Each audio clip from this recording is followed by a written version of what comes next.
এই শহরে আমি অভাব বলতে যা বুঝি, আমি তাদের নাম দিয়েছি ভালোবাসা।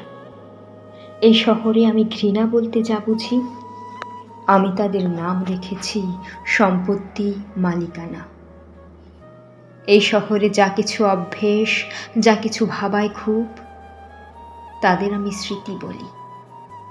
এই শহরে যারা বুঝেও না বোঝার ভান করে নিজের বোঝা চাপিয়ে দেয় অন্যের ঘাড়ে, তাদের আমি গণতন্ত্র বলি। এই শহর যখন জল থই থই বজ্রপাতে কান ঢাকা দেয়, তখন জলের মানে মিছিল বুঝি, বজ্রপাতকে স্লোগান ভাবি। এই শহরে এক মুঠো ভাতের জন্য যারা মরে যায়, তাদের আমি শহীদ বলি।